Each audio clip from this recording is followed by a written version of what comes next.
Well, good evening, everyone. Last class, which was a few weeks ago, we looked at some prophecies that show to us, or hopefully can prove to ourselves and to others, why God is real, or why we believe God is real and working in our lives. And last class we looked specifically at the Jewish people, didn't we? We looked at them as the fact that they are God's undeniable witness. If you remember, we went to, and actually let's turn there now since we're in Isaiah, come across to Isaiah 43. We looked at this quote here around the nation of Israel and God's witness. So in verse 9 of Isaiah 43, God said, "Let all the nations be gathered together, let the people be assembled." So he brings them all together and all of their gods. "Who among them can declare this and show us former things? Let them bring forth their witness that they may be justified, or let them hear and say it is truth." And so he puts this challenge to all of the nations, to the gods of all the nations. What proof have you that you are real? What's your witness? What can you show that you're talking truth? And there was no answer. There was nothing they could show. But verse 10, God said, "Ye are my witness." And he's talking about, as we see in the earlier verses of the chapter, about Abraham and Jacob and Israel. The people of Israel are God's witness. "My servant whom I have chosen, that ye may know and believe me, and understand that I am he. Before me was no God formed, neither shall there be after me. I, even I, am Yahweh, besides me is no saviour." He labours this point. The whole point of the people of Israel, to an extent, is that they are witnesses to God. They're undeniable that he is real and that he is there. Verse 12, "I have declared and have saved and I have showed, and when there were no strange God among you, therefore ye are my witnesses, saith Yahweh, that I am God." And then we hopefully went on and demonstrated that just how they are God's witness, that almost every aspect of the nation of Israel, every part of their history has been accurately prophesied. Previously, in our current day and in the future, all prophesied, hundreds, sometimes even thousands of years before the events, it was mapped out there of what was to come to pass. Now, the amazing thing is, God didn't just say, "Right, I've laid out Israel, Jerusalem, they're my witness, fantastic, I've done my job. If you don't get it, well, that's too bad. They're a clear witness there for you." No, our loving Heavenly Father is much, much more gracious than this. And there continues to be these key prophecies, these key elements in the Bible, these amazing things that he places in there. So no matter where we turn, there is proof that he is real. There is undeniable proof in the Bible that he is real. He wants all to be saved. And I thought it was worthwhile reminding ourselves of these wonderful quotes there about our God. "Thus say unto them, As I live, saith Yahweh, I have no pleasure in the death of the wicked, but the wicked shall turn from his way and live. Turn ye, for why will you die, O house of Israel?" In Timothy as well. "For this is good and acceptable in the sight of God our Saviour, who will have all men to be saved and come unto the knowledge of the truth." That is God's plan. It's God's will. Yes, only by his grace and number respond to that call, but that's not God's intention. That's the hard-heartedness of man. God would that all would be saved. 2 Peter 3, "The Lord is not slack concerning his promises, as some men count slackness, but is long-suffering, not willing that any should perish, but all should come to repentance." And so that's, I guess, the framework or the foundation of what we're considering of these classes. God has put real-world signposts in the Bible, and as we'll see, in the world around us, to try and get all men to come to an understanding of God. How they respond to those signposts is obviously up to us and up to individuals, and we'll look at that a bit tonight as well. But the signposts are there. God hasn't hidden himself away. There are very, very clear things. And I was thinking of an example last slide. We see in the life of Christ. He healed thousands of people potentially. Amazing miracles. Raised people from the dead. There were real signs there. There was real obvious things for people to see and to turn to God. And yet they chose to look at, you say you were born in Nazareth and the Messiah is supposed to come from Bethlehem, therefore you can't be the Messiah. And so how people choose to see Christ was up to them. But there was clear signposts there. And it's the same with God and the Bible with us today. God has made it obvious. Yes, there are a few little things that we have to overcome, and the Bible isn't written as easily as some would say, but there are absolutely clear things, as they were in Christ's life, that show us that God is real. So that's what we want to look at tonight. But specifically, we want to look at another prophecy. It just happens to be in the book of Isaiah, and it was our reading this evening, as Dave said, in Isaiah 45. So let's have a look at that, because here we have another one of these things where God says, "I've put this in place as a signpost that I am real." And we look at verse 1 there again. "Thus saith Yahweh to his anointed, to Cyrus, whose right hand I have holden, to subdue nations before him. I will loose the loins of kings, to open before him the two-leaved gates, and the gates shall not be shut. I will go before thee to make the crooked places straight. I will break in pieces the gates of brass and cut in sunder the bars of iron. I will give thee the treasures of darkness and the hidden riches of the secret places." Why? Why is he going to do all this? "That thou mayest know that I, Yahweh, which called thee by thy name, am the God of Israel." And further down there, verse 5, "For I am Yahweh, that there is none else, there is no God beside me. I girded thee, that thou hast not known me." And as a wider than that, verse 6, "That they may know from the rising of the sun from the west, that there is, from the rising sun and from the west, so the whole world, that there is none beside me. I am Yahweh, and there is none else." So that's what we're that's what we're dealing here tonight. God said, "I want to prove to you, to the whole world, from the rising of the sun to the west, that I am Yahweh." And the proof of this is this prophecy about Cyrus.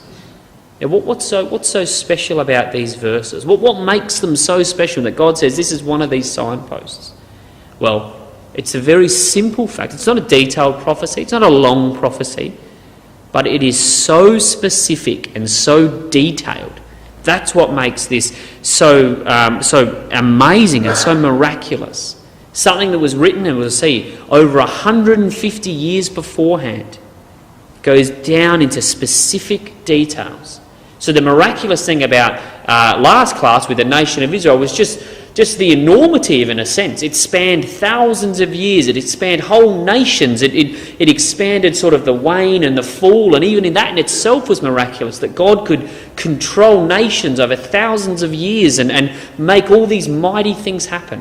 Here, he almost then goes to that's the macro level, and now he's going to zoom right down almost to the micro level and say, do you know what? As miraculous as that is, I also control the individual and the little things in life. And do you know what? He says, I can be very specific as well as these broad things. And so he says, I'm going to say that in 150 years, and we'll look at the timings, there's going to be a person who's going to be born, he's going to be a king, and his name is going to be Cyrus. And even more than that, look in the chapter before, verse 28, he goes into even more specific here. Thus he saith of Cyrus, he is my shepherd, and shall perform all my pleasure, even saying to Jerusalem, or saying regarding Jerusalem, thou shalt be built, and to the temple thy foundation shall be laid. So over 100 years before, he said there's going to be a specific king, he's going to have this specific name, he will look at this specific city in the whole world, and then of that city he will choose this specific building, and he will rebuild it. You could not get more specific over that length of time than what we have here. It's not like we have the horoscopes that we read, embrace the change that comes. Well, what does that mean? Is it change of clothes, change of country? Embrace it. Is it good? Is it bad? Is it in 5 years? Is it in 5 minutes? That doesn't mean anything. But here, this is specific. And that's the power that we see in this verse. And that's exactly, so God laid it out there for everyone to see. And it came true. That's the other thing. We don't even have to spend any time proving, was there a person called Cyrus? Was he a king? His stamp is all throughout history. It's undeniable. He was a king of the world, the Medes, the Persians. Archaeology, through any way you look at it, undeniable that there was a man called Cyrus that did exactly what God prophesied.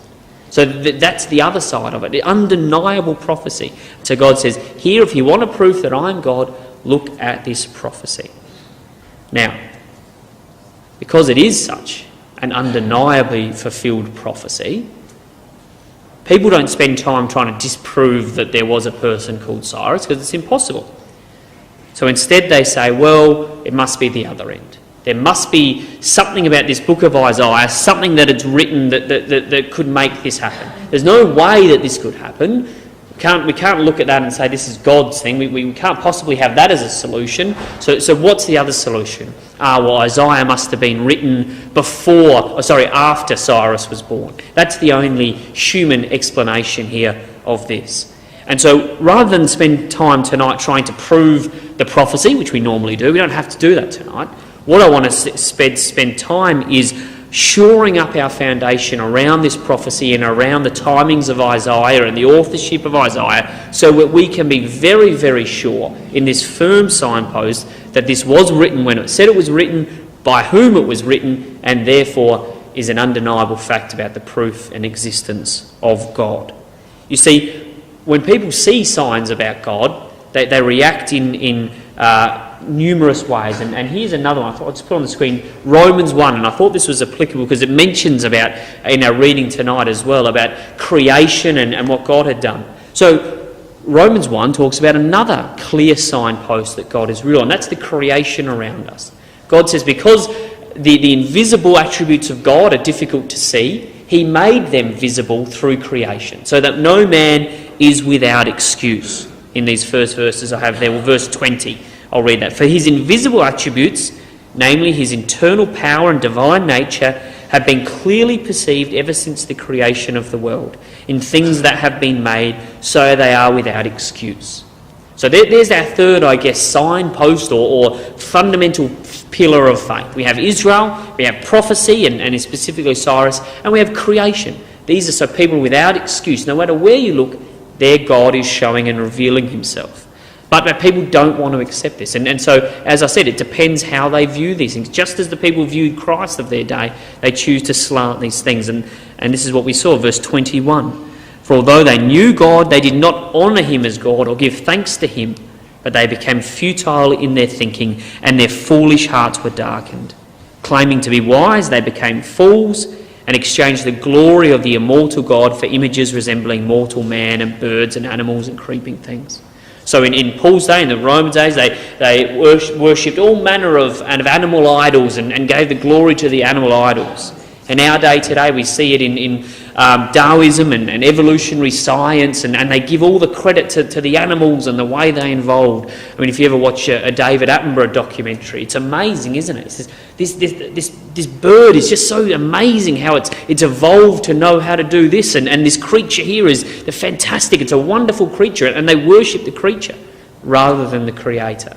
And so that's how they react, and that's exactly what we're going to see tonight that people do around Isaiah. This quote here in Cyrus, when presented with undeniable fact, they try and twist things and change things. And so, as we said, we want to shore up our foundation so that we can be confident in ourselves that this does stand up to scrutiny and to scepticism. So come across to Isaiah chapter 1, because we want to say, well, when was Isaiah written? Was it written before the time of Cyrus? So let's start. What does Isaiah say? Verse 1 of Isaiah chapter 1. The vision of Isaiah the son of Amos, which he saw concerning Judah and Jerusalem in the days of Isaiah, Jotham, Ahaz and Hezekiah, kings of Judah. Couldn't get a more specific timing here. There's no ambiguity about who wrote this or when he wrote it or where he wrote it. It's spelled out perfectly and beautifully for us. So he says, look, I wrote in the time of the reign of these kings. So if we can prove that these kings existed and when they wrote and when they lived, we have some provable facts around the fact that if this is right, we have some time frame of when Isaiah was written. So I have here a screenshot of this is regarded as the definitive work on the chronological of the Hebrew kings. Okay, 1951 it was written, but it's still, even today, in profane history and by the so-called experts, they say this book is pretty much proves more often than not to align with archaeology around the chronological of the kings. So here we have, as you can see up there, the evidence of the timeline of when these kings that Isaiah talks about were here. So starting from Isaiah 792, obviously this is BC, so it goes backwards to 687 there, Hezekiah is this time frame. Now, as I say there, archaeological evidence, which is plenty of it, show that Cyrus died in 530 BC until he was born around 600 BC. So we've got there the latest, even if he wrote the day that Hezekiah died or around that year there, it's still a minimum of 87 years before Cyrus was even born. But more likely, as you said, around 100 and 150 years between Isaiah 45 and the birth of Cyrus. So plenty of room for margin of error and all of those things to be very sure based on just this time frame, this well-regarded timeline backed up by so far archaeological evidence around that there was well written before the time. These kings existed before the time of Cyrus. Can we dig a little bit deeper than that? Okay, that's what this work says, this body of work says. But what about outside of this? Are there any external archaeological information or proof around that can back up these time frames of these kings? And there's lots around, but I've picked some of the more credible ones that are widely available and accessible here as well for us today. So this is...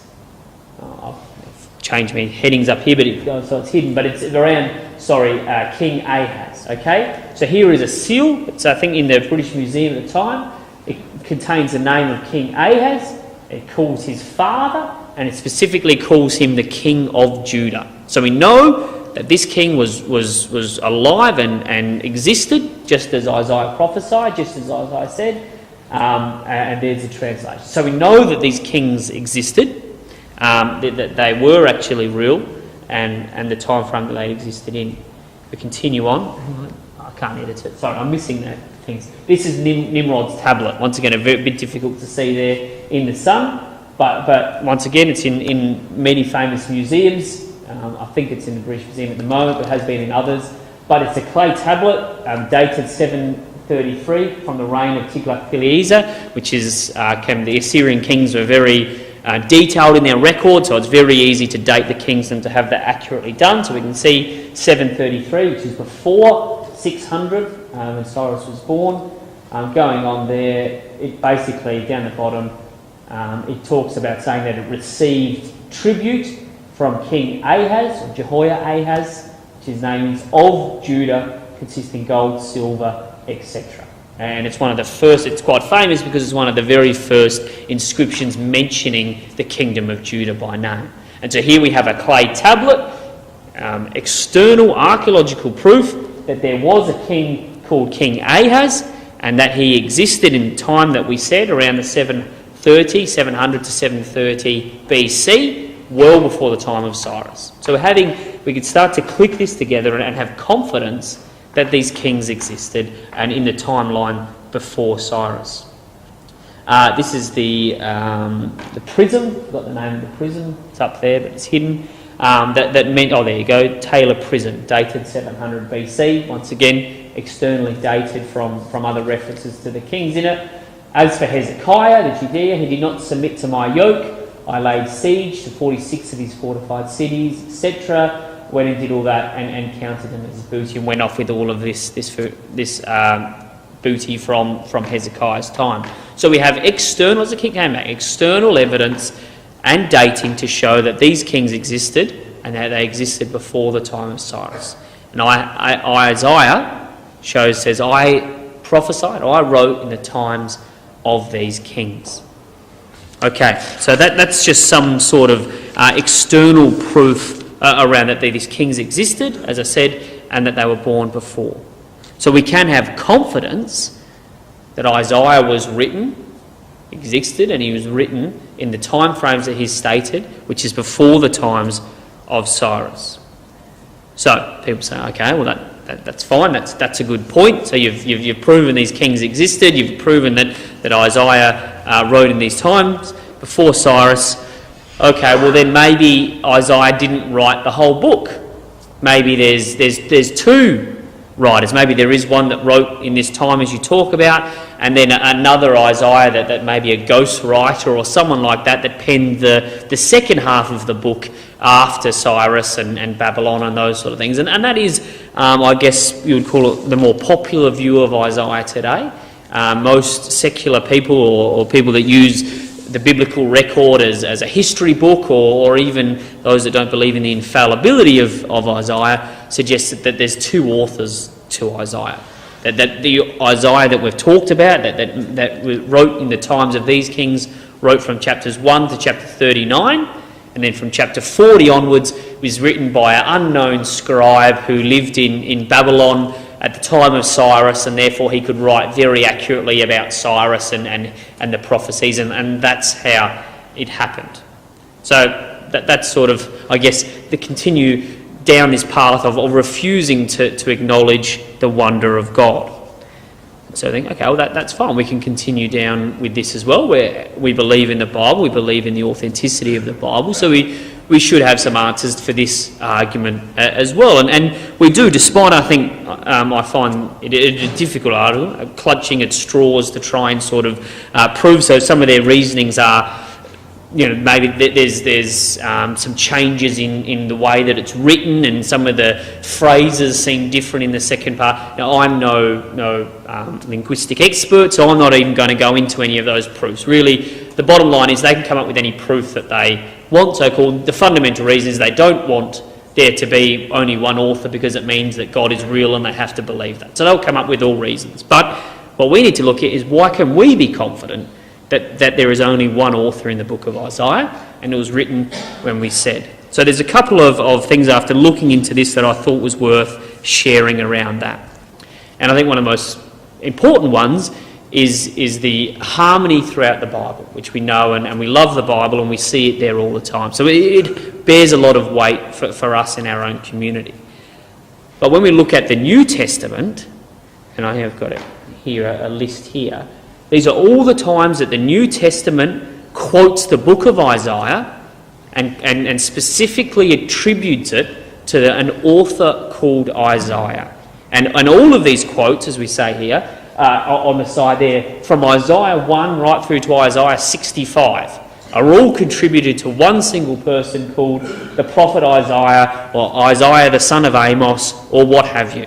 There was no inclination whatsoever in the early first century that there was any reference to two authors, or, hey, when you quote Isaiah, only quote the first 39 books. Absolutely not. In fact, it even gets further than that. Not just do they quote Isaiah there, but in some of the ones, in John 12, in verses 38 to 41, he quotes from Isaiah 53 verse 1, and Isaiah 6 in the same sentence, and joins them together and calls it written as Isaiah quoted in John 12. In Matthew 3, verse 3, he quotes Isaiah 40. As I said, the second half there. And we've got some more. In fact, even Jesus himself quotes and says, this as is written by Isaiah, and joins the two together. So there we have, I think, some really strong reasonings, and we can see there's a whole list there for ourselves, from the Gospels right into Romans, where these writers quote extensively from Isaiah, both half, front and back half, and quote him by name. But it even goes back even earlier than the Gospel writers. If we look at the Dead Sea Scrolls, one of the believed to be the earliest copy of Isaiah that we have, towards the 2nd century, so only about 300 years after the Jews were exiled to Babylon, so relatively newish, relatively short period of time, 300 years, we have then the Dead Sea Scrolls. And there's no indication in this, looking at them firsthand, that there is a divide in the prophecy. In fact, I looked into this a bit more, and you can even go online and look at actual real copies or photographs of the book of Isaiah. And Isaiah 39 and Isaiah 40 actually start on the same line as each other.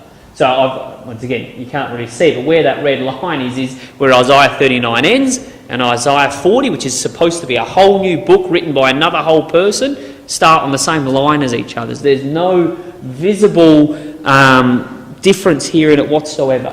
And there's a quote here by Dr. Peter Flynn, who's one of the editors who worked on the actual original copies of the Dead Sea Scroll and the book of Isaiah.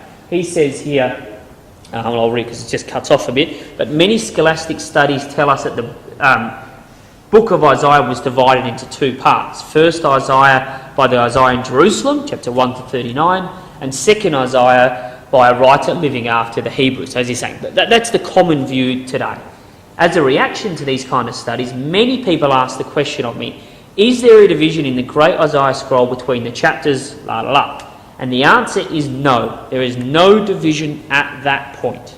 So here is someone here who's studied the actual scrolls, and the very few people who's viewed the actual original document. He's aware of the situation, and he's looked at it very carefully and said, look, I've looked at that and there is no visible inclination either on the line or in writing or the way that it's written that there's any division there whatsoever. So I think that's a fairly significant point around that. But let's consider for a minute that, okay, let's say there are two authors of the book of Isaiah. Let's say that Isaiah 1 to 39 is written by Isaiah in Jerusalem and Isaiah 40 onwards by someone in Srams. Even if that were the case, it's not like there's no prophecy in the first half of Isaiah and all the prophecies in the second half and therefore make sense. Here's my case in point. Come across to chapter 13 of Isaiah. And so it's such a ridiculous argument that people propose, this two authorship thing to try and get around this verse that we're talking about. As I said, such a small verse, but the power and weight that the people will try and weasel their way out of these verses. But Isaiah chapter 13, and if we look at verse 1, there's no doubt here about who wrote this book there. You see it written by Isaiah, son of Amos, very specifically, no doubt in this chapter. But look down at verse 17. Behold, I am stirring up the Medes against them, who have no regard for silver, no delight in gold. Their bows will slaughter the young men, they'll have no mercy on the fruit of the womb. No, their eyes will not pity children. And Babylon, the glory of kingdoms, the splendour and pomp of the Chaldees, will be like Sodom and Gomorrah when God overthrew them. Verse 20, it will never be inhabited or lived in for all generations. No Arab will pitch his tent there. No shepherd will make their flocks lie down there, and etc. And he goes on about how desolate it will be. So here in supposedly the first half of Isaiah that is, to have no prophecy whatever, he accurately predicts that the Medes will destroy Babylon and that the city there will be desolate forever today. In fact, he even mentions Sodom and Gomorrah. So here we have the two here. Now, I was going to ask if anyone knows which one's Sodom and Gomorrah and which one's Babylon, but I myself have actually forgotten, so it's not much help. But I think that's Sodom and Gomorrah over there, and the closest one here is Babylon. But the point is, and they don't even know where Sodom and Gomorrah is really, that's how desolate it is. But that's the point, that it's completely destroyed. It will never be inhabited and lived in for all generations. So what did the Babylonian scribe quickly nip over and write chapter 13 and slot that into the page? It doesn't make sense. So the book of Isaiah is jammed full of prophecy. Chapter 7, you've got the Emmanuel prophecy, and then he goes on to talk about all the various things that would happen to Ahaz and the kings before him. Isaiah 8, he talks about what would happen to Damascus and the prophecy around there. Isaiah 39, he talks about Hezekiah itself and the fact that his sons would be taken off into captivity and so on. There's prophecy all throughout the whole book of Isaiah. So even trying to split the book up into dual authors does nothing to remove the divine hand of God in the book. There's one other proof I think that and then there's many more we could look at, but one other proof that I think is very powerful you said we didn't go into linguistics and style of writings and all of that because, as I said, we don't really have any proof around that, and none of us are experts. But simple things like this, I think, hold a lot of weight. Another one of those is the fact that the so-called the second half of the book is when they were in Babylon and afterwards. Now, some of you may know that books that are written after the captivity, after the nation returned out of Babylon, such as Haggai, Malachi, Ezra, Nehemiah, they contain no mention of idolatry very much at all. Before that, yes, lots of mention of idolatry. It was a real issue for the people, and all the books written before that decry them and tell them to turn away from idols. Books after don't have really any mention of idolatry. It's like the people were sick of idolatry, but the problem was gone out of their lives when they came back from Babylon, and it was other problems. But that's not the case when you look at the book of Isaiah. All throughout Isaiah, first and second part, are consistent messages and warnings telling the people to stay away from idols, to not fall into the trap of following the idols around them. For those that want the mention, there's a few key mentions in the second half. Isaiah 44 verse 9, Isaiah 57 verse 4 and 5, and Isaiah 65 verse 2 and 4. So 3 or 4, even I think there's 5 instances in the second half of Isaiah that all talk about and warn the people to turn away from idols. We just don't see that in any other book of the nation once they're out of captivity. So even if you do start to look into these linguistic differences and things like that, even then there's some very really key proofs that we can say that no, Isaiah was written when it says it was written, it stacks up, it's a fundamental pillar of our faith.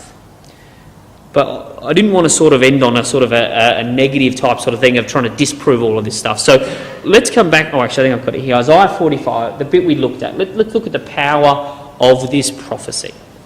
He says there, so we know that Cyrus existed, but what are some of the things it talks about as far as the taking of the Babylon and the fulfilment of this prophecy? So thus saith Yahweh to his anointed Cyrus, whose right hand I have holden, to subdue nations before him. I will loose the loins of kings, to open him the 2 levered gates, and the gates thereof shall not be shut. I will go before thee, I'll make the crooked place straight. I will break in pieces the gates of brass, and cut in sunder the bars of iron. I will give thee these treasures of darkness, and the hidden riches of secret places. And so not only is this prophecy very specific in name and in person, but it's quite specific in how this person would rise to power and his conquest, and particularly in the context of Babylon.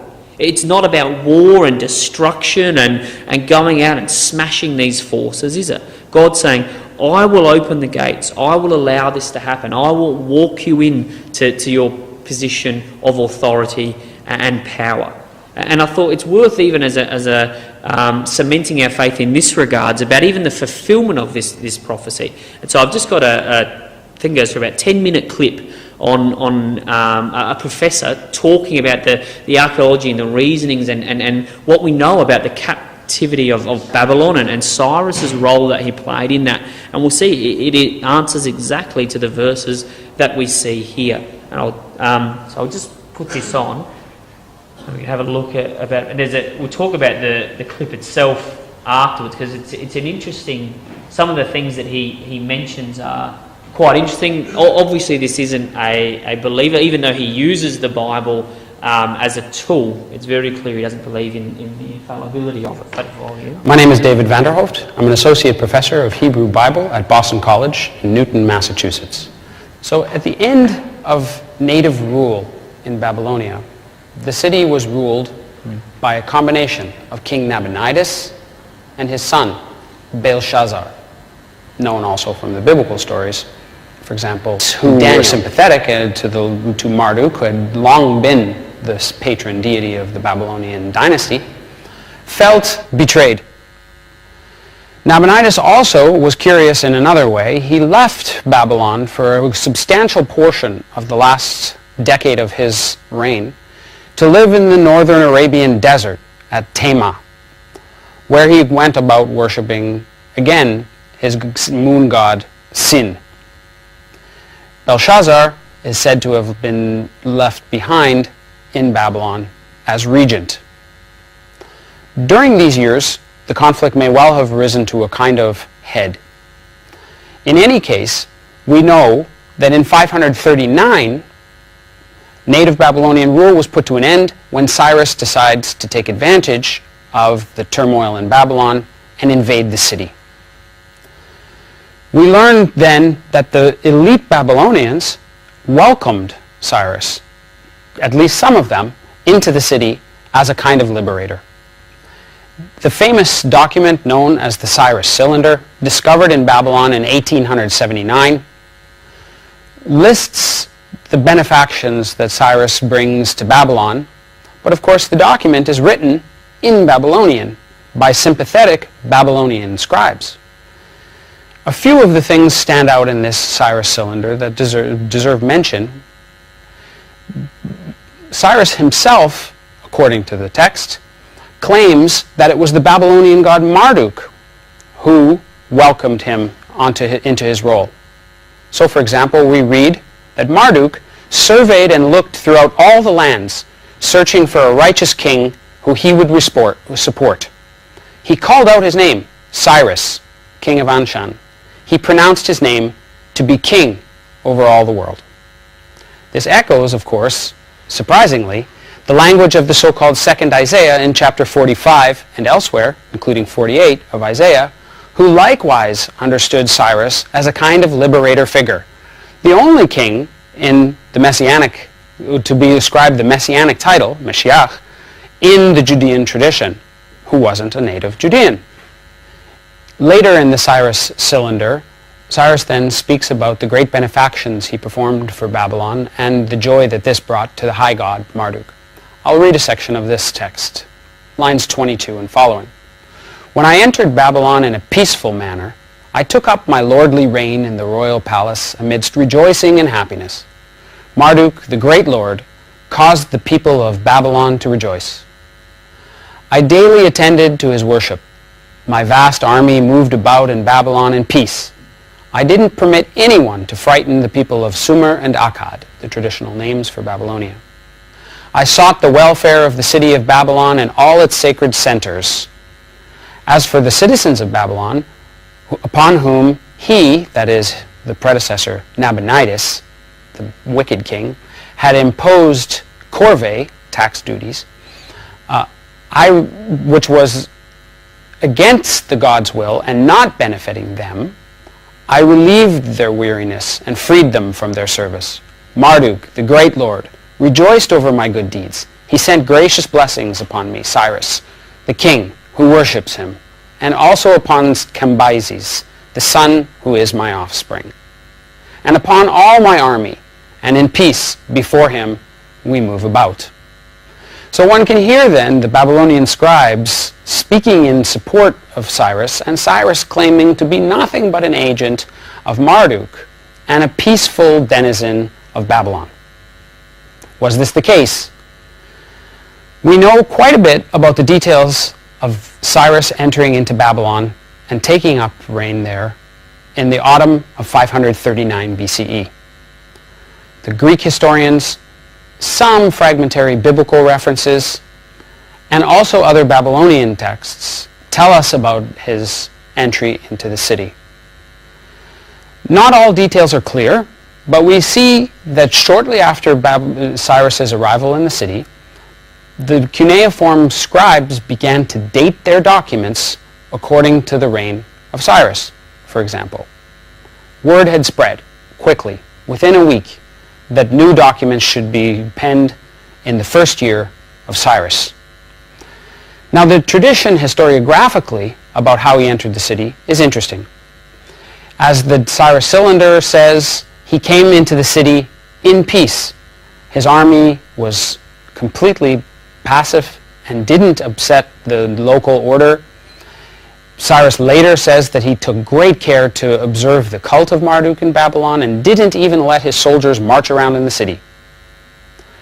We learn from 2nd Isaiah that he was likewise a foreseen liberator, of course, in that case for the Judeans, not for the Babylonians. We learn later on from Herodotus, the Greek historian, and Xenophon, that Cyrus was a kind of enlightened leader, that his entry into Babylon was a kind of end product of an enlightened rule, not a kind of despotism. How much do all of these views withstand scrutiny? It's probable that Babylon was not destroyed. Certainly, we have no archaeological record of the city having been leveled, razed, or otherwise decimated in the time of Cyrus's arrival. So it would seem that the accounts in the cuneiform, biblical, and Greek records accord with, at a certain level, the claims of Cyrus, that he came into the city in peace.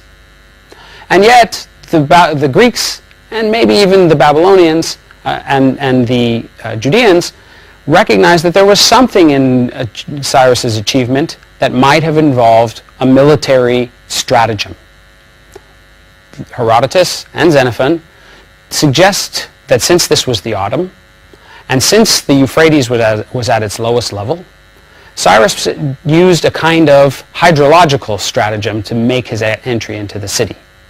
He went north and diverted the course of the Euphrates into the west, to the region around Borsippa, and sent his troops in while the Babylonians were celebrating a festival through the lowered, empty channel of the Euphrates, where they snuck under the fortifications and surprised the Babylonians in their city.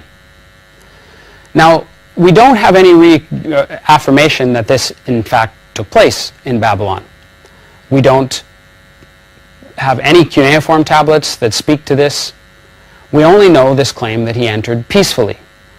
Does this statement that he entered peacefully subsume a kind of military approach? It's at least possible, because from the Babylonian tradition, the idea that Cyrus would be an invader, a conqueror of Babylon, was seen as unacceptable. The last major invasion of Babylon by an outsider, which resulted in its destruction, was by King Sennacherib of Assyria in 689, which resulted in the complete devastation of Babylon. So there's a good chance that the Babylonian historiographers are not interested in presenting Cyrus as an intelligent and wise general who, through some kind of stratagem, entered the city. Rather, they emphasize his pious allegiance to the Babylonian god. The Greeks, by contrast, have a good reason for their presentation of Cyrus as a kind of military genius. He becomes for them a kind of antithesis to the older model of Near Eastern rule, and becomes a kind of exemplar of enlightened royal kingship for the Westerners looking to Persia. So we can see in each of the traditions, and possibly also even in the Judean one, in Jeremiah, chapters 50 to 51, which are a series of oracles against Babylon, but seem to have some indications of how Babylon fell, and might even recognize that there was a military component in that fall. We can see in all of these traditions local reasons for the presentation of Cyrus's achievement in Babylon. In other words, the transition from Mesopotamian rule in Babylon in 539 to Persian rule was something that historiographers across the Near East worried about. Cyrus seems to have had a very deep influence on all of these traditions. Each of them then takes the opportunity to represent their highest ideals for kingship and for pacific rule of a great city by placing their interpretation of Cyrus's entry into Babylon in the best possible light. Cyrus never comes off as a conqueror, always, in all the traditions, as a kind of liberator. Was he? Did all Babylonians see him this way? We don't know. Probably some were opposed to the rule of a king from outside. But their records don't survive. What we do know is that in the Cyrus Cylinder, Cyrus proclaims that the gods of Babylon, who had had to flee from their temples under the rule of his predecessor Nabonidus, were allowed to return, and all was made right in the country. So Cyrus becomes, in legend and in the historiographic traditions, the great liberator of Babylon, not its conqueror. Surprisingly, though, it's Cyrus himself at that very time, using Babylonian idioms, using Babylonian texts, and using the scribal services of the Babylonians, who puts an end to the tradition of native Mesopotamian rule in Babylon, which will never rise again, and within a few centuries will dissipate into the world of the Greeks and Alexander.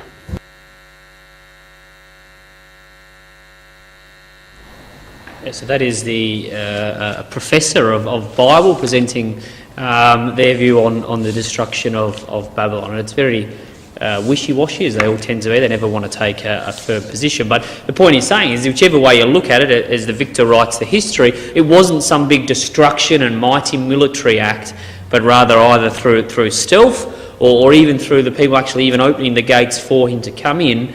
The conquest of Babylon is exactly as God prophesied as how Cyrus would come to power, through opening up and allowing him to happen.